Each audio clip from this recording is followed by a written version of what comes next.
Jewellery sorry Purvi gold and diamonds November 1st న KPHP లో ప్రారంభం. ఓపెనింగ్ ఆఫర్ గా ప్రతి 3 లక్షల కొనుగోలుకు ఒక గోల్డ్ కాయిన్ ఉచితంగా పొందండి. నమస్తే రమగారు. నమస్తే జయ. రమగారు, కార్తీక మాసంలో నదీ స్నానం కానీ సముద్ర స్నానం కానీ తప్పక చేయాలి అని చెప్తూ ఉంటారు. దీని యొక్క ప్రత్యేకత ఏంటండి? నదీ జలాలలో ఇప్పుడు కార్తీక పురాణంలోనూ ఈ మాసానికి ప్రత్యేకంగా చెప్పేది ఏంటంటే గంగ ద్రవరూపం ధరించి జలాలలో ఉంటుంది అని. అన్ని జలాల్లోనూ గంగ ఉంటుంది ఒకటి. రెండోది, వ్యాపనశీలుడైన విష్ణువు ఈ సమయంలో నీటిని ఆవరించి ఉంటాడు. మూడోది చెప్తారు, వేదాలని సంరక్షించినప్పుడు మత్స్యరూపం దాల్చిన విష్ణుమూర్తి ఈ సమయంలోనే కార్తీక మాసంలోనే వేదాలని ఉద్ధరించాడు. ఆ వేదాలు జలాలలో దాక్కుని ఉండటం వల్ల, వేదాలు జలాలలో దాగి ఉన్న ఆ సమయంలోనే మనం ఇప్పుడు స్నానం చేయటం వల్ల అవబృధ స్నానం అంటే యజ్ఞంలో మొత్తం అంతా అయ్యాక చివరికి చేయిస్తారు కదా మంత్రపూత స్నానం, దాంతో సమానం అవుతుంది ఇప్పుడు జలాలలో స్నానం చేస్తే అని. అందుకని ఇవి ఎలా చెప్తారు, ప్రవహణశీలంగా ఉన్న నీళ్లు వాటిలో స్నానం చేస్తే మంచిది అని. ఇది ఆరోగ్య శాస్త్రరీత్యా జయ.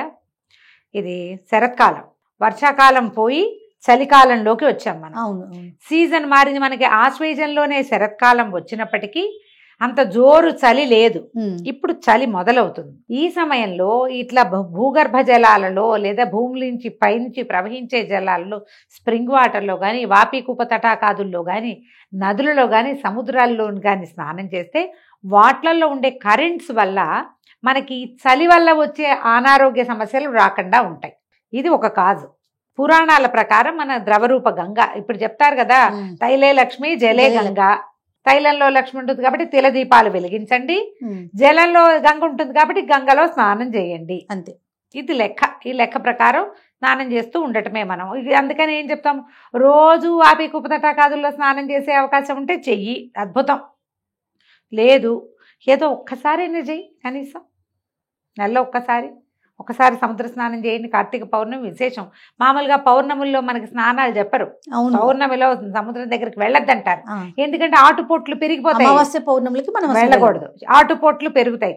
కానీ ప్రత్యేకంగా ఈ కార్తీక పౌర్ణమి, మాఘ పౌర్ణమికి 2 పౌర్ణములు విశేషంగా చెప్తారు. ఆ కరెంట్స్ మానవ శరీరాల లోపల ఉండే కరెంట్స్ సేమ్గా ఉంటాయి. ఈ మనకి ఇప్పుడు కరెంట్స్ తగ్గిపోతాయి చలి వల్ల. ఈ కరెంట్లోకి మనం లోపలికి వెళ్ళేసరికల్లా ఇది దీన్ని ఉత్తేజితం చేస్తుంది. అది బ్యాటరీ డౌన్ అయితే మనం ప్లగ్ పెట్టమా, అంతే కదా, వెరీ సింపుల్, ప్లగ్ పెట్టడమే ఇది. అందుకు ఈ పని చేయమని చెప్తారు. ఇది లెక్క. ఓకే. స్నానం ఆచరించేటప్పుడు, స్నానం చేసేటప్పుడు ప్రత్యేకంగా ఏమైనా నియమాలు పాటించాలా?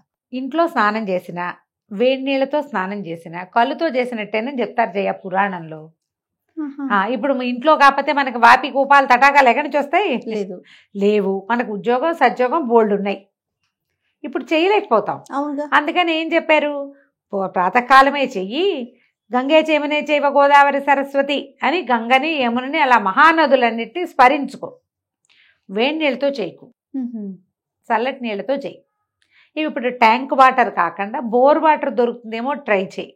లేదు, నీ దొరకలేదు, నీ జీవితానికి నిష్కృతి లేదు, ట్యాంక్ వాటరే గతి. అప్పుడు ఏం చేయాలి, హరగంగే అని గంగని తలుచుకుని స్నానం చేయండి. ప్రతిరోజు తలస్నానం చేయాలి. ఇది నియమం ప్రకారం చేయాలి. మనం నెల రోజులు నువ్వు ఆ నియమం పెట్టుకుంటే, నెల రోజులు తన నెత్తి మీద నీళ్ళు పోసుకుంటాను అని పెట్టుకుంటే చెయ్యొచ్చు. దీనికి మీ ఆరోగ్యం, మీ ఇంటి పరిస్థితులు అన్నీ సహకరించాలి. నియమం పెట్టుకుంటే చెయ్యండి. నియమం లేదు, మంచి మన పర్వదినాల్లో మాత్రం చేస్తానని పెట్టుకోండి, సరిపోతుంది. ఇప్పుడు మరి నదికి వెళ్ళామనుకో, నదిలో మునుగుతారు, మునకేగా, కాబట్టి తలస్నానం ఎలాగే అయిపోతుంది. ఏ చెరువుకో వెళ్తావు, స్విమ్మింగ్ పూల్ కాదు సుమి, చెరువు. భూమి మీద ఆటోమేటిక్గా ఏర్పడ్డ ఉంటాయి కదా, తవ్వినవి కూడా. ఊళ్ళల్లో తవ్విన చెరువులు ఉంటాయి కదా, మంచినీళ్ళ చెరువులు, బావులు, వాటిలో నీళ్ళు ఎత్తి పోసుకోవటమే. శివ అంటాం, పోసుకోవటం చేయగలిగితే. మనం ఇంట్లో చేసేటప్పుడు ఈ హరగంగే అని గంగని శివుణ్ణి తలుచుకుని, విష్ణువుని తలుచుకుని స్నానం చేస్తే మంచిది. అయితే మనం నదీ స్నానాలు, చెరువులు ఎక్కడైనా చేసేటప్పుడు సంకల్పం చెప్పుకుని స్నానం చేస్తే, మనం రోజు చేయలేం కదా ఈ నదీ స్నానాలు. అవి నెలకులో 1-2 సార్లు వెళ్తాం.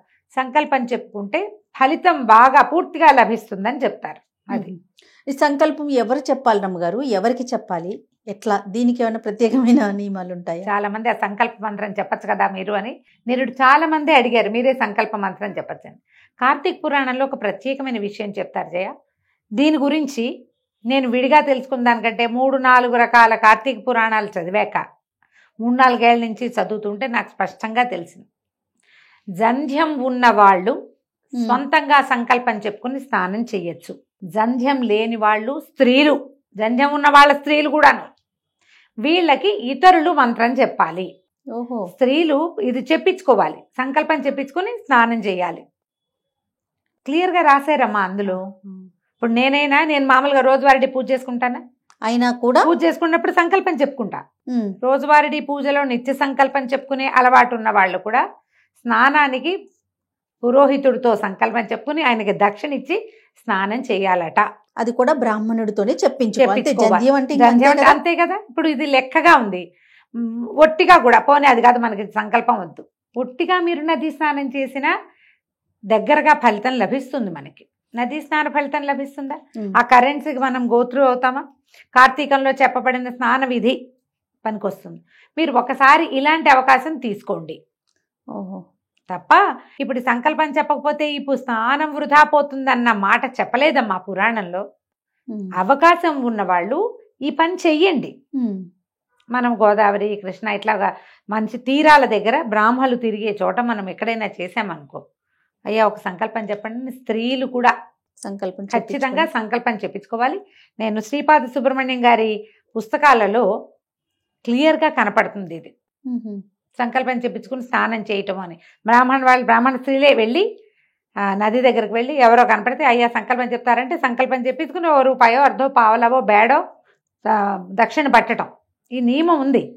నియమం ప్రకారం అలా చేయగలిగితే చేయండి. ఇప్పుడు ఒక్కసారి కార్తీక స్నానానికి వెళ్తాం, ఒక్కసారి నదీ స్నానానికి వెళ్తాం, ఎవరైనా దొరికితే మీరు సంకల్పం చెప్పండి అని చెప్పించుకోవచ్చుగా. ఓకే, వెళ్ళినప్పుడు తర్పణం విడవటము ఆడవాళ్ళు వీళ్ళు చేయం కదా. మగవాళ్ళు మీరు పెద్దవాళ్ళు ఎవరైనా ఉన్నారు, తాత తండ్రి మరణించిన వాళ్ళు, ఇప్పుడు నాన్న ఉన్నారు, తాతగారు లేరనుకో, తాతకి మీరు తర్పణం విడుస్తానని అనకూడదు, దండం పెట్టి స్నానం చేసి వచ్చేయటమే. నాన్నగారు లేకపోతే లేకపోతే అప్పుడు నాన్నకి తాతకి ముత్తాతకి వాళ్ళ పేర్లు చెప్పి మీ గోత్రనామాలతో సంకల్పం చెప్పి తర్పణాలు కూడా విడిపిస్తారు వాళ్ళే. ఆ తర్పణ విధి కూడా మీరు చేసుకోగలుగుతారు. సూర్యుడికి అర్ఘ్యం ఇవ్వటం, నీళ్ళు తీసి చూపించుకుని దండం పెట్టుకోవటమే. ఈ తర్పణ విధి వద్దు, ఒట్టుగా స్నానం చేస్తా. స్నానం చేసే ప్రాతకాలంలో ఓ దోశలు నీళ్ళు దోసి సూర్యుడికి చూసుకుని దండం పెట్టుకుని, ఆయన ప్రత్యక్ష నారాయణమూర్తి, ప్రత్యక్ష భగవానుడి నన్ను రక్షించు, కాపాడి భూమిని రక్షించని మంచిగా చక్కటి మంచి మాటలతో చెప్పుకొని ఆ నీళ్ళు ఆయనకు వదిలిపెడితే సరిపోతుంది. మన సంకల్పం చేసుకోండి, అంతే, పనికి వస్తుందమ్మా, అంత తప్పేం లేదు. కానీ పురాణంలో మాత్రం ఇట్లా క్లియర్గా చెప్పబడింది. మనం ఇంట్లో సంకల్పం చెప్పుకోలేము. మనం ఇళ్లలో నూతుల్లో స్నానం చేసే మగవాళ్ళు వాళ్ళు సంకల్పం సొంతంగా దంధ్యం ఉన్నవారైతే చెప్పుకోవచ్చు. దీంట్లో ఏంటంటే మనం ఇవి మామూలుగా ఇది వరకటి కాలంలో ఇంత వ్యవహారం లేదు జయ. ఎవరు సంకల్పం చెప్పుకునే ప్రశ్నలు లేవు, అప్పుడు ఎవరిది వాళ్ళు చెప్పుకునే వాళ్ళు. ఇప్పుడు మనకి ప్రవచనాలు ఎక్కువైనాయి, విషయం ఎక్కువ తెలుసుకుంటున్నాం. ఇంత కార్తీక దీపాలు ఇంత గందరగోళాలు ఏవి, ఎవరో చేసుకునే వాళ్ళు మిగిలిన వాళ్ళ దారిని వాళ్ళు ఉండేవాళ్ళు. ఇప్పుడు మనం అన్ని వినేసి అదంతా చేసి ఏదో అద్భుతమైన ఫలితం లభిస్తుంది కాబట్టి అది మనం ఎందుకు చేయకూడదు, వాళ్ళకే ఎందుకు లభించాలి, మనకెందుకు లభించకూడదు, ఇలాంటివేవో ప్రశ్నలు వచ్చి దాని మీద తర్కము కుతర్కము వితర్కము కూడా వచ్చి ప్రశ్నించి చివరికి వాళ్ళు మాట్లాడుకొని స్ప్రెడ్ చేసి విధి మానేసి ప్రశ్నలు పెంచుకుంటున్నాం. కరెక్ట్ గారు, విధి మానకూడదు కదా. కార్తీకంలో పోట్లాడకూడదని ఉంటుంది పురాణంలో. మనం ఆపుతున్నామా? ముందు ప్రశ్నలకే పోట్లాడుతున్నాంగా మనం. ప్రశ్నే పోట్లాట మనకి. ఏంటి మేము ఎందుకు చేయకూడదు, కావాలంటే చేసుకో, దాంట్లో చెప్పింది అయితే అది అంతే. రైట్ రమ్మ గారు, నమస్తే. నమస్తే.